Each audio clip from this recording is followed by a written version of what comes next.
Okay, so I am doing my presentation on um, Montessori. I'm probably saying this wrong. Hold on. I have a hard time saying.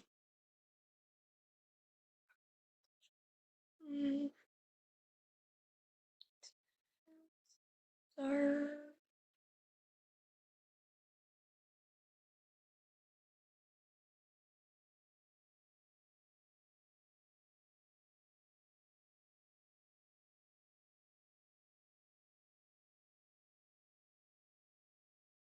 Montessori approach. This is my presentation that I'll be showing today. So I'll be share screening here. Share my screen right now. So let me go up here. So this is the Montessori's Montessori Approach by me, Salon Riblinger. And I have learned so much from this approach that I have not learned until I started doing my research on it. I found out that the pre-K that I'm working for actually uses the Montessori approach, which I found very interesting. So I'll be showing you some pictures on that. But first, I will show you my first slide, which is the Montessori's approach is a hands-on learning that helps children to engage with their senses and how to explore new materials that helps the children learning process and development. I have learned that children are very hands-on learners and that they use every sense they have. So like from their touch to their smell to their sight to their hearing to their taste. They use all of their senses to actually learn, especially when it comes to preschoolers, pre-K, kindergartners, all the way up until they're in 3rd grade. And I teach pre-K as a student teacher. So I actually get to see the hands-on learning experiences every day. And having materials for them to explore and to get those learning skills and to help their learning process of their brain and help them with their development is very important. And I very appreciate how the Montessori's approach is very much helps them with their development of how their brain works, and that children do need those hands-on learning experience to actually get a good grasp on their knowledge and how to actually understand what they're learning. Such as versus not being hands-on and learning from a book and teachers telling you you need to read, you need to write what it says and do what it says. Instead, this approach actually helps where it's flexible. It's very independent work and also small groups and actually getting that engagement with each child, which I really appreciate.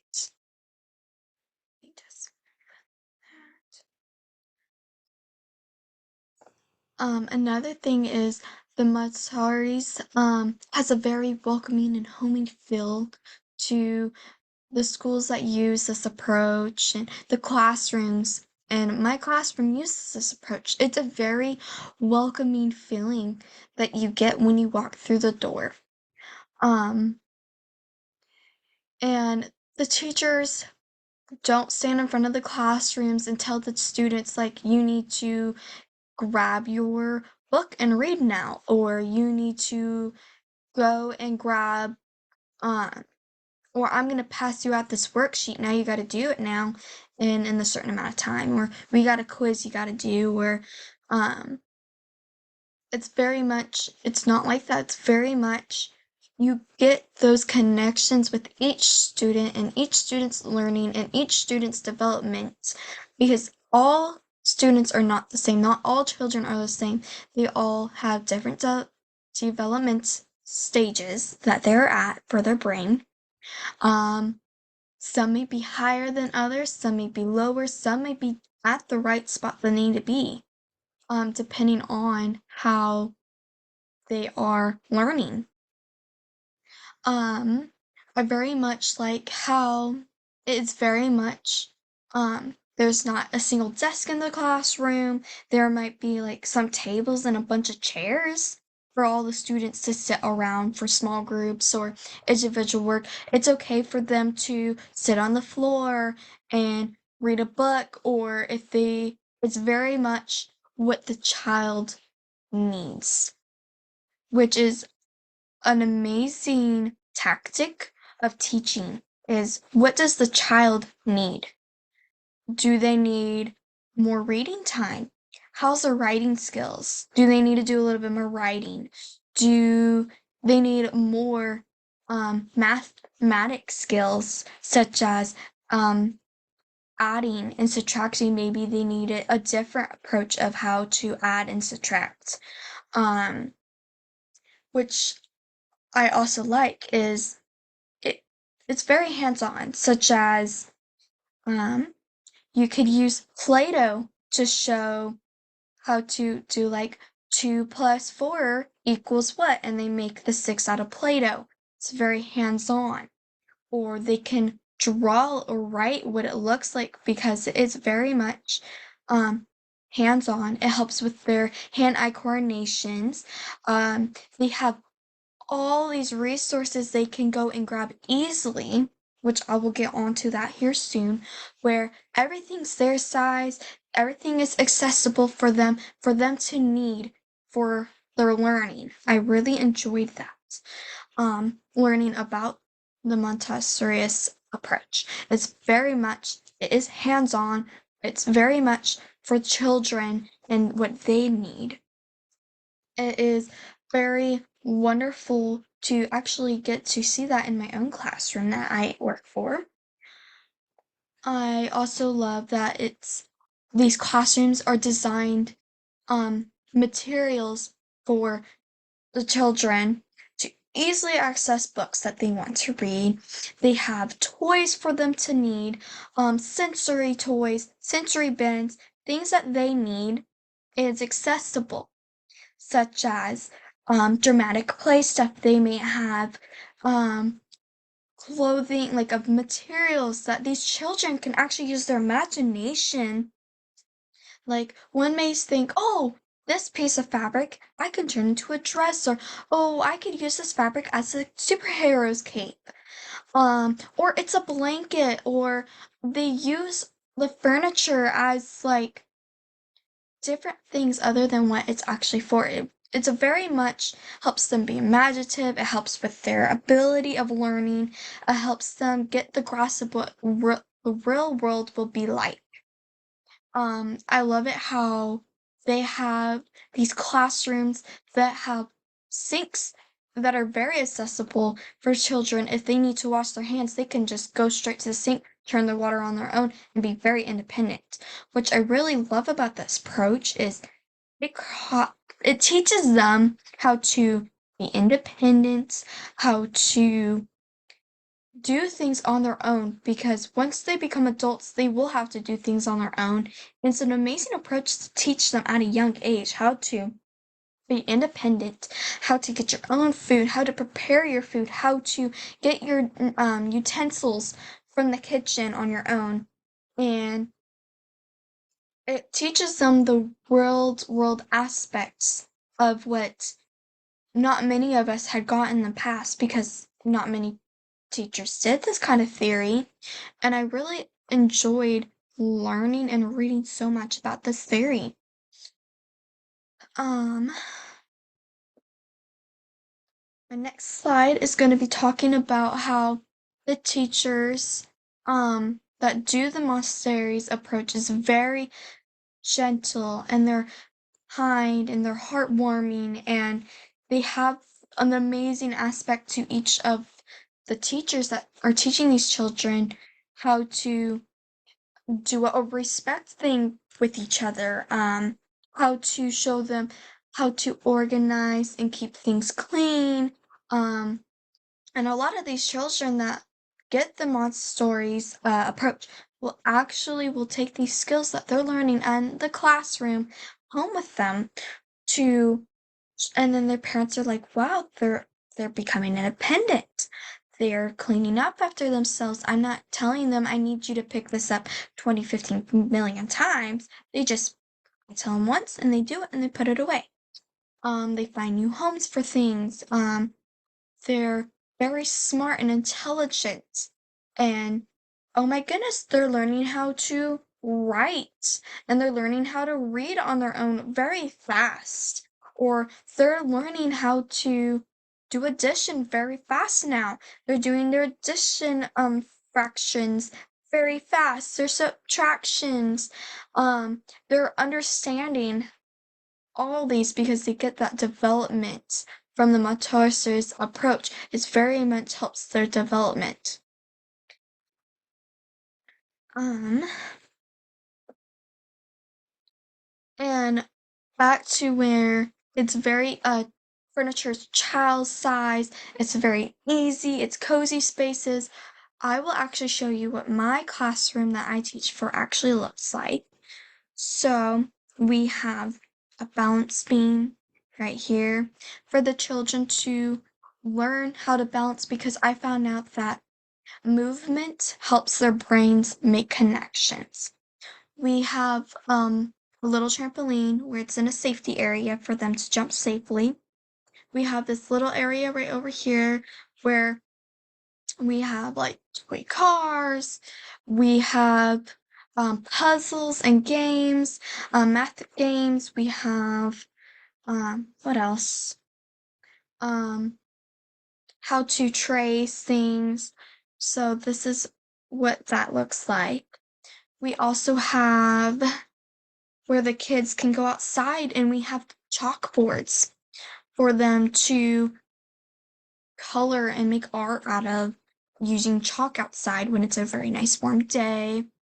Um, we have sensory buttons that they get to use during spring. We also have like balls and toys, and we have the seesaw, and we have all these things that helps them do movement. Like this is our little section that we have where they can play with our little blocks and our magnetic blocks, and we have cars. This is a road that has for the cars to play on. Um then what else? We have I'm trying to show this was graduation a couple years back. Um we even bring our chairs and desk outside. If it's a really nice day out, we do this. Um And when it's a nice day out, we also let them eat outside for lunch. Um, they get to explore. Like this is when they were exploring and looking for ladybugs and butterflies. Um, it's a very hands-on outdoor learning experience. Um, it's like this is our ladybug that we'll be doing on this coming Friday. We get to do, it has a little treasure chest, little toys that the kids get to do. We have Play-Doh that the kids get to play with, and we add like little glitters into it. We also do under the sea themes and very hands-on learning experience that each of these kids get to do. Like this is for soup, like 100 day. We got like they got to do little glasses for 100 day. We have our little cubbies back here. The only desk in the classroom is these little desks. That's basically it. That's all we have in our classroom, which I found very cool on how it's exactly how the Montessori's approach is. It's very much child size um, area of learning. Then I also have where I am also doing that gentle guiding aspect too, and teaching the children how to clean up after themselves. I'm reading them books for them to get that understanding. From the time I worked back in January to now May, where they're going to be graduating here soon, they've learned a lot. One student, he knows how to write sentences, they all know how to read sentences. It's an amazing and self-rewarding that you got to teach these kids how to do this and you got to show them the learning aspects that they need. I also love how that the Montessori's approach was made by Dr. Maria Montessori, and she believed that movement and learning are inseparable from each other, which is very true. You need movement, and when you have movement, you need learning. If you don't have one or the other, it drops. And I've seen that where if kids are not moving and learning, they won't it won't go through their head. It won't stay. That information kind of goes out the window. And we do, for instance, dancing. You gotta sing and you gotta dance. What else? Kicking a ball. That's movement, and you're learning how to use your foot by moving it back and forth. That's a gross motor skill. The Montessori's is very much, you need the fine motor skills, you need the gross motor skills,